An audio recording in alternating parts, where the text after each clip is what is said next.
mtakatifisha zoea. Wanda kwa shaka kwa nini wanafanya nini? Anza mazoezi ukiwa duniani.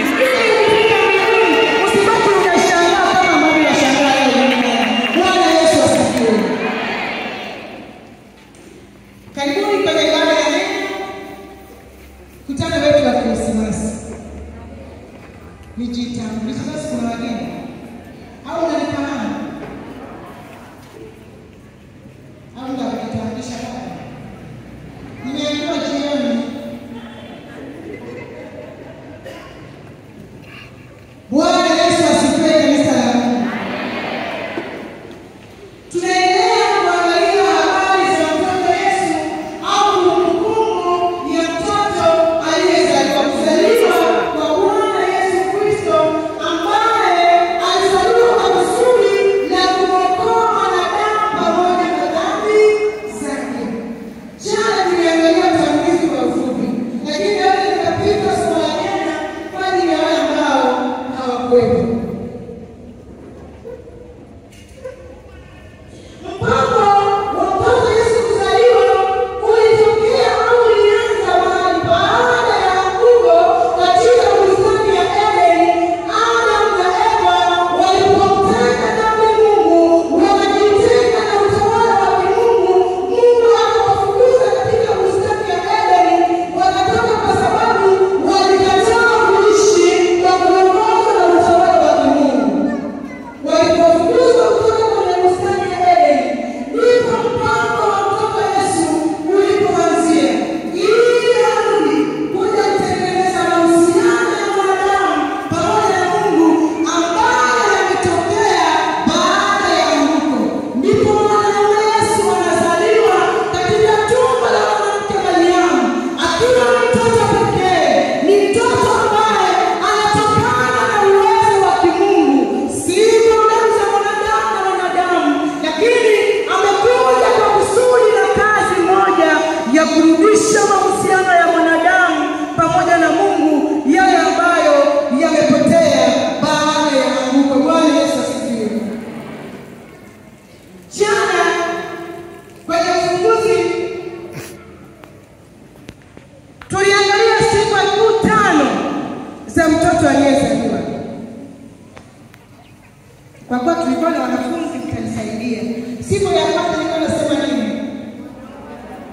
Alizaliwa mtoto wa kiume ambaye ni mwanaume. Sifa ya pili, alikuwa ni mfano wa ajabu. Sifa ya tatu, ni mshauri wa ajabu. Sifa ya nne, ni Mungu mwenye nguvu. Na sifa ya tano, hizi ni sifa ambazo mtoto aliyezaliwa ambaye leo tunamwadhimisha alizaliwa nazo. Kwa nini? Alikuwa ni mtoto pekee ambaye amekuja kwa kusudi la kurejesha utawala wa kimungu na mahusiano ya mwanadamu pamoja na Mungu. Ukiziishi hizi sifa 5, lazima ukampendeze Mungu na lazima ukamfanye Mungu katikati ya maisha yako. Bwana Yesu asifiwe. Leo tutaangalia somo letu linasema ni kuzaliwa kwa Yesu Kristo. Kuzaliwa kwa Yesu Kristo akiwa mtawala wa haki. Kuzaliwa kwa Yesu Kristo akiwa mtawala wa haki. Tutaangalia sababu za mtoto Yesu kuzaliwa. Kwa nini mtoto alizaliwa? Nini kilipelekea mtoto azaliwe? Bwana Yesu asifiwe. Bwana Yesu asifiwe.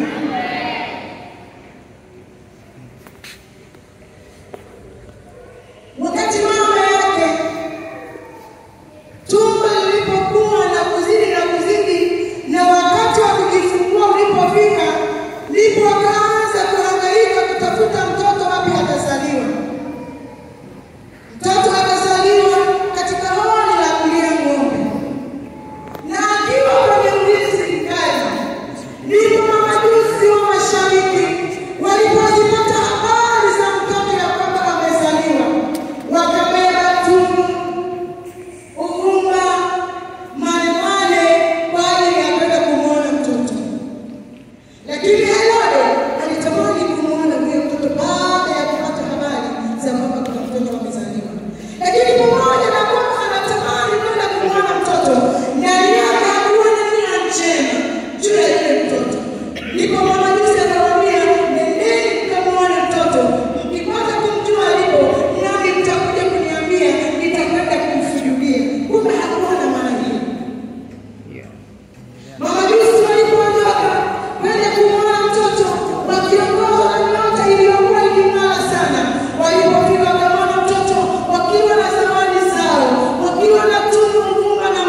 Mtu anapokuwa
kuabudu watu wote kwa ajili ya ufalme wa Mungu.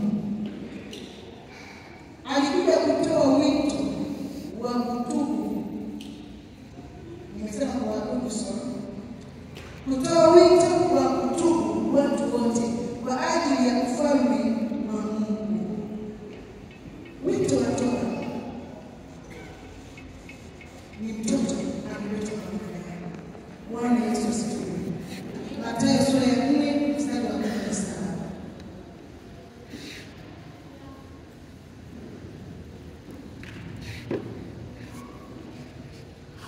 Mathayo sura ya 4 mstari wa 17. Neno la Mungu linasema, tokea wakati huo Yesu alianza kuhubiri na kusema. Tokea wakati huo Yesu alianza kuhubiri baada ya mtoto kuzaliwa. Alipoendelea kukua, alianza kutimiza majukumu na wajibu wake uliomfanya akatoka mbinguni, akaacha kazi yake, akashuka duniani kwa ajili ya kumtafuta mwanadamu aliyepotea. Akatoa wito wa kufanya toba na matengenezo. Akaanza kuhubiri na kusema, Tubuni, tubuni, kwa maana ufalme wa mbinguni umekaribia. kwa maana ufalme wa mbinguni umefanya nini? Umekaribia. Ni wito unatoka kwa mtoto Yesu aliyezaliwa baada ya kukua na kuanza majukumu yake. Alitembea na kumwambia wanadamu, tubuni, maana ufalme wa mbinguni umefanya nini? Umekaribia. Maana yake hatuwezi kurithi ufalme wa mbinguni kama hatuwezi kufanya toba katika maisha yetu, kama hatuwezi kufanya matengenezo katika maisha yetu, ili tukamuone ufalme wa mbinguni, ili tukarithi pamoja na Baba, ili tukarejeshe mahusiano yetu pamoja na Mungu. Ni lazima tufanye toba katikati ya maisha yetu. Bwana Yesu asifiwe. Warumi sura ya 12 mstari wa 1 na 2.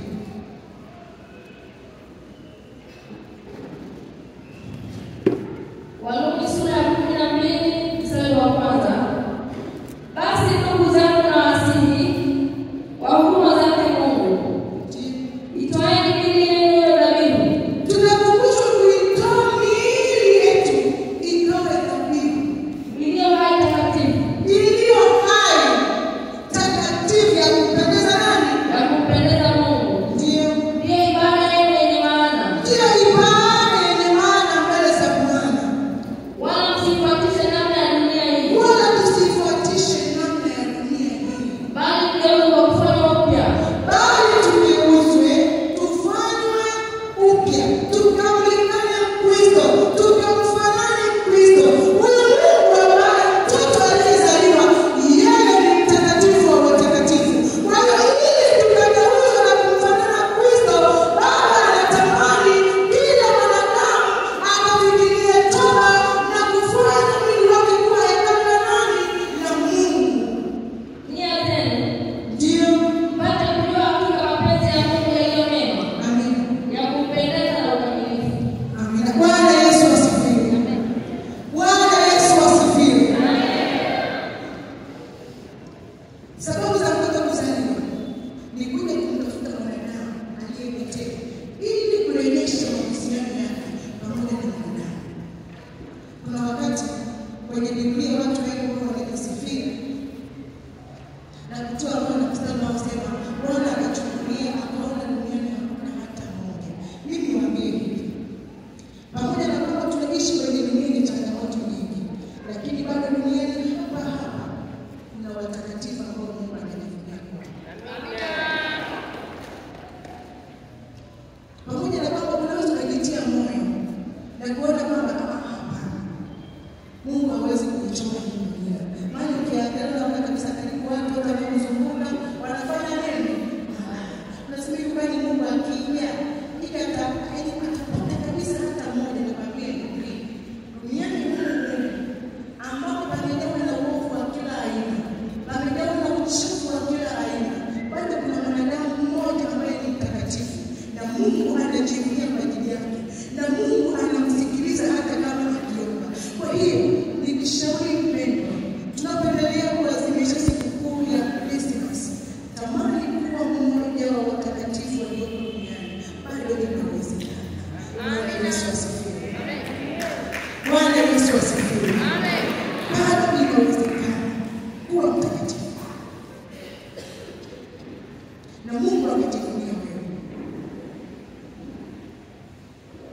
Zaburi sura ya 16 mstari wa 3. Baba anapendezwa na watakatifu walioko duniani. Bado Mungu anatambua kwamba kuna mtu mmoja ni mtakatifu. Pamoja na kwamba kwa macho ya mwili unaweza kuangalia usimuone huyo mtu, lakini nakuhakikishia mbele za Baba mahali hapa kuna watu watakatifu. Amen. Mungu anajivunia kwa ajili yao. Bwana Yesu asifiwe. Amen. Zaburi sura ya 16 mstari wa 3. Watakatifu waliopo duniani, neno la Mungu linasema watakatifu waliopo duniani. Jamani, nimesema watakatifu waliopo mbinguni. Watakatifu waliopo wapi? Mahali ambapo kila aina ya uovu na uharibifu inatendeka. Lakini bado neno la Mungu linatambua ya kwamba kuna mtakatifu mmoja. Niko wapi? Duniani. Ndio walio bora. Hao ndio walio bora. Hao ndio niliopendezwa nao. Hao ndio Baba yetu wa mbinguni anapendezwa nao. Bwana Yesu asifiwe. Bwana Yesu asifiwe. Nenda ukamwone mtumishi wa Mungu wewe. Wakati Baba Mungu anafika sehemu anajivunia Ayubu. Na mpaka anafika anasema na kumuuliza shetani, shetani watoka wapi? Anamwambia nilikuwa huku nazunguka huku na kule. Mungu akamuuliza shetani, umemwona mtu wangu Ayubu? Umemwona mtumishi wangu Ayubu? Mungu alijivunia Ayubu. Unaweza kuona kama ni kitu rahisi. Lakini kwa nini mpaka inafika sehemu Mungu anajivunia Ayubu? Ayubu alikuwa ni mcha Mungu. Alikuwa ni mtu ambaye anaishi kwa ukamilifu mbele za nani? Za Mungu. Maana alikuwa anaishi mbinguni. Alikuwa anaishi mbinguni. Mungu anajivunia Ayubu. Hebu tusome kwa ufupi. Ayubu sura ya 1. Mstari wa 6 hadi wa 8. Unaweza kusoma kwenye sura yote ya kwanza kitu cha 3 mstari wa 6 hadi wa 12. Tuone Ayubu. Biblia imesema mstari wa 7. Tuna kila sababu ya kujifunza. Kwa wale ambao Mungu aliwawezesha wakaishi maisha ya utakatifu na hata Mungu akajivunia kwao. Mungu anaweza kujivunia kwako. Mungu anaweza kujivunia wewe. Endapo kama utakubali kuishi maisha ya utakatifu. Lakini siko gharama mpaka Mungu akafika kujivunia wewe. Sio kitu kidogo. Kuna wakati tunaweza kusema tamani kuwa Ayubu. Hapana. Unajua Ayubu mwaka umepita. Unajua Ayubu ni kitu gani alipitia. Kuna gharama za kutunza utakatifu. Kuna gharama za kutunza ucha Mungu. Kuna gharama ya kutunza maisha ili kulingana na Kristo. Ni lazima ufike mahali ujikane wewe mwenyewe, ujikatae, ujione kama ufai. Hapo ndipo unaweza kwenda kumlingana Kristo. Bwana Yesu asifiwe. Neno la Mungu linasema Ayubu sura ya 1 mstari wa 6. Ilikuwa siku moja ambao wana wa Mungu walikwenda kujihudhurisha mbele za Bwana. Shetani naye akaenda kati yao. Bwana akamuuliza shetani, umetoka wapi wewe? Ndipo shetani akamjibu Bwana na kusema, natoka katika kuzunguka duniani na katika kutembea huku na huko. Kisha Bwana akamuuliza shetani, je, umemwangalia huyo mtumishi wangu Ayubu? Bwana anamuuliza nani? Shetani. Je, umemwangalia huyo mtumishi wangu Ayubu? Bwana Yesu asifiwe. Amen. Bwana Yesu asifiwe. Amen. Kufikia hatua unaaminiwa na Bwana Yesu na Mungu anajivunia wewe, lazima kutakuwa na mahali umepita na hatua nyingi umezipita. Ndipo mpaka unafikia kwenye hatua Mungu anakuamini. Mimi ninaamini mahali hapo kuna watu Mungu aliwaamini na kupitisha kwenye mapito makubwa na walivuka bila kumpenda Mungu dhambi na wala hawajakukuta kwa Yesu. Bwana Yesu atusaidie sana. Lakini kuna mimi ambaye natamani nataka kama Ayubu. Nishtaki kishaulizwa tu unamjua Anastasia hata kabla halijafika. Nishasema mimi na huyu Mungu hapana kabisa, hapana. Ukristo ni kazi. Ukristo ni mateso. Hata hajaanza ndio kaulizwa tu unamjua. Yaani unapata mtikisiko. Lakini Ayubu shetani anaulizwa, umemwona mtumishi wangu Ayubu?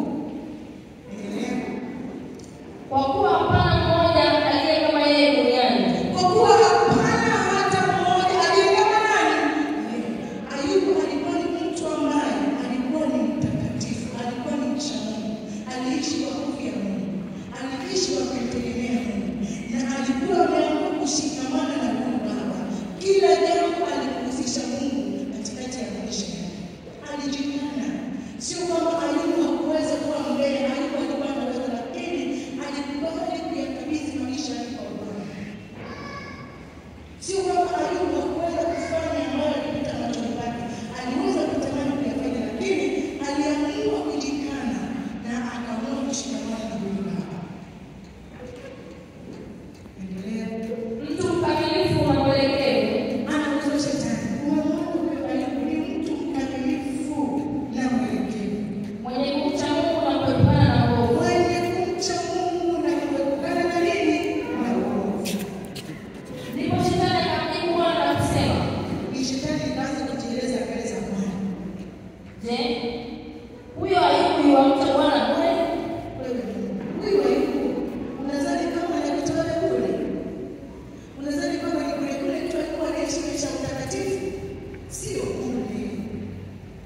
Kwa sababu kuna kitu ambacho kinamfanya Mungu ndiye maana Ayubu leo anaishi maisha ya mtakatifu, watu wanaona mtakatifu wake sio kule.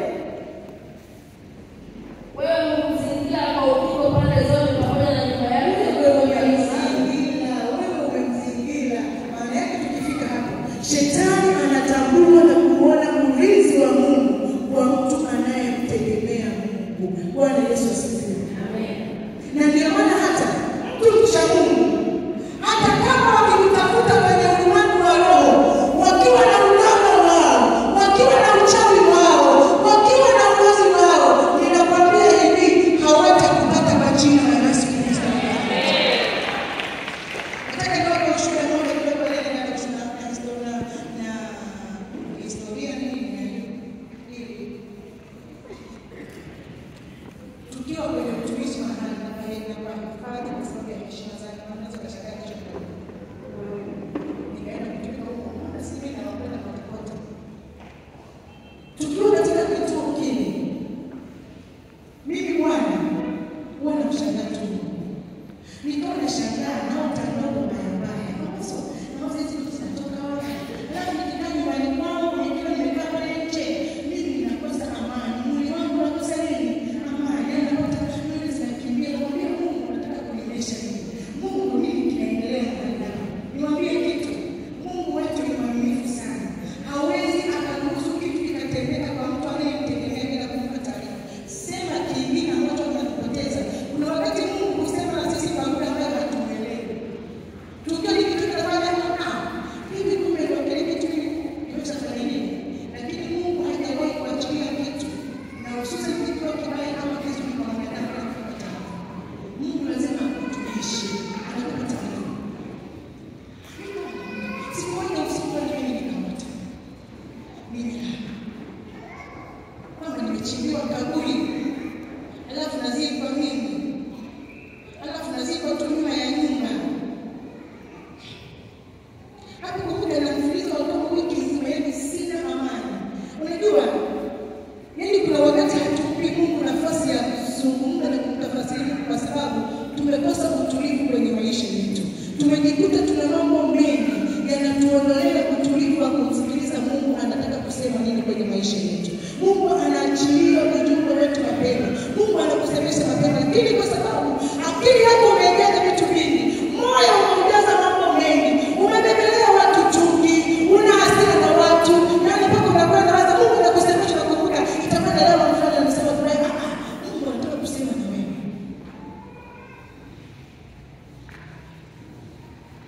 Baada ya hiyo ndoto, asubuhi yake kulipokucha, moyo wangu unanisukuma niende kule ambapo nimeota kama nimechimbiwa nini kaburi. Moyo wangu unakosa maana, natamani niende. Yaani najibu muda baki kufanya nini? Anatembea.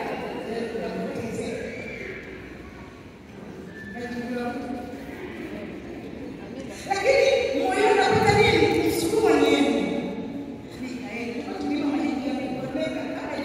Sasa hivi pale nyumbani. Mmeshapita mkao. Jamani mimi nataka kuonyesha kwenye niache mchezo. Amina. Mimi niache. Mjakiwa tu mjapata kuchoma. Nikaenda kule nyuma. Ninachowaambia sio historia, sio kitu cha kufunga, sio kitu cha kuumba. Ni kitu rahisi. Tulifika mahali pale. Nikakuta nimechimbwa kama inavyo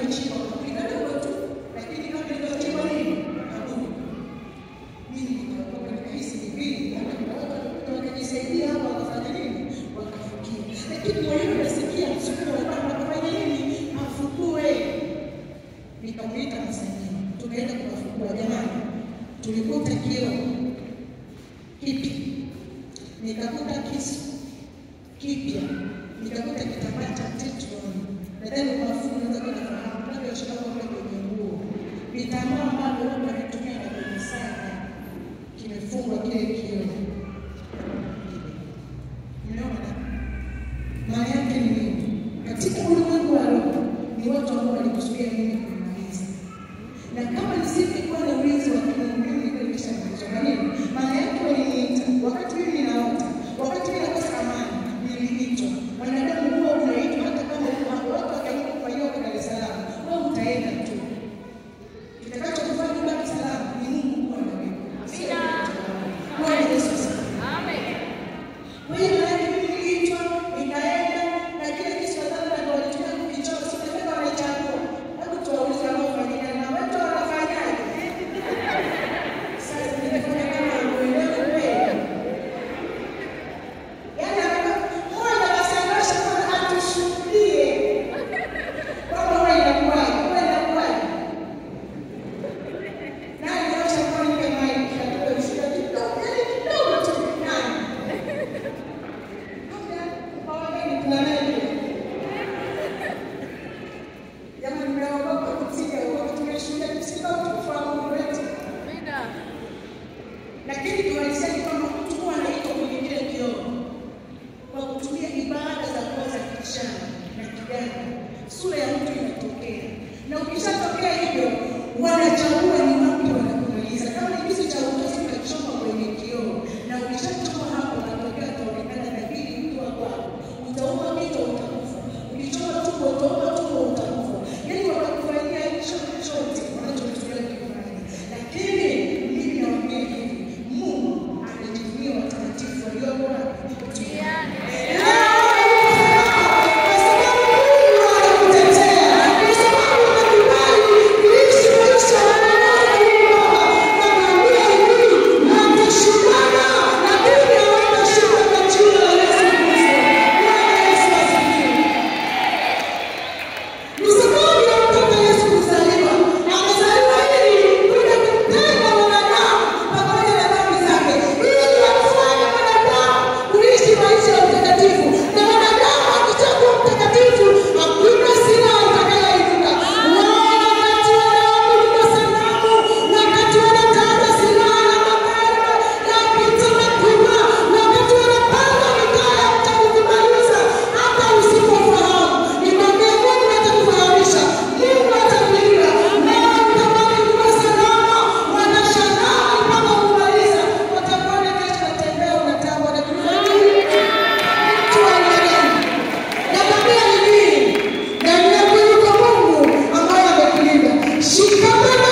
akaenda mbele za Ayubu. Akapiga watoto wake wote, akapiga mali zake zote zikaishi, akakusa mpaka mwili wake. Ayubu akapata kuwashwa mwili mzima. Kumbuka ameruhusiwa kufanya kila kitu, lakini asikuze roho ya nani? Kuna wakati tunapita kwenye wakati huu. Kuna wakati tunapita kwenye changamoto nzito. Kuna wakati Mungu anaweza kuruhusu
wametoka Dar es Salaam kule, akaacha utukufu na kila kitu, wakashuka kuja duniani.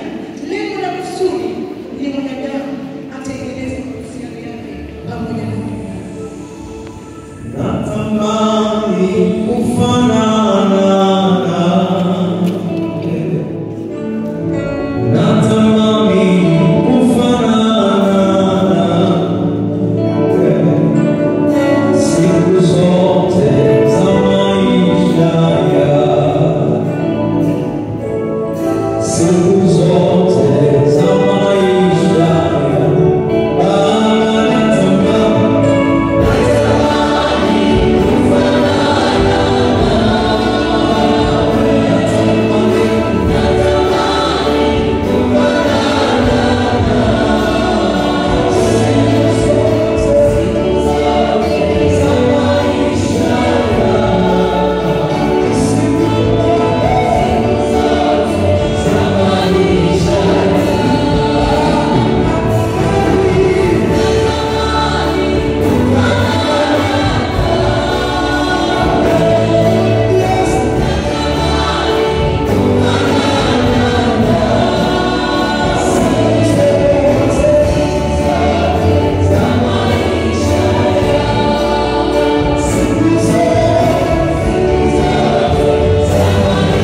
uweze kuyafanyia kazi. Bwana Yesu asifiwe. Tumshukuru Mungu kwa ajili ya hili. Baba yetu, tunakushukuru sana kwa namna ambavyo Mungu umemtumia mtumishi wako, umemtumia mtume wako. Ameisema kweli ile ambayo Mungu ulikusudia tuweze kuipokea. Tusaidie Bwana kufungua masikio yetu ya kiroho zaidi na zaidi, ili neno hili liendelee kupenya na kutengeneza mabadiliko katikati ya maisha yetu.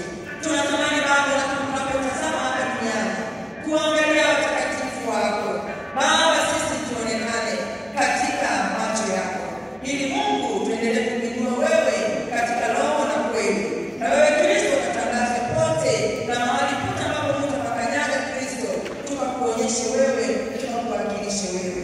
Tusaidie Bwana, usikubali gharama za kuishi maisha matakatifu.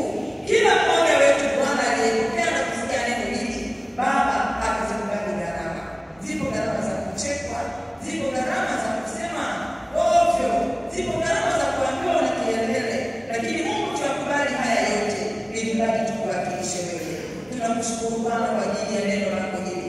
Acha Bwana likazidi kunena na kutengeneza maisha yetu yakawe ya ushuhuda. Ni katika jina la Yesu tunaomba na kuamini. Mchapie Yesu makofi. Haleluya. Haleluya. Amen. Tunaelekea mwisho wa ibada yetu.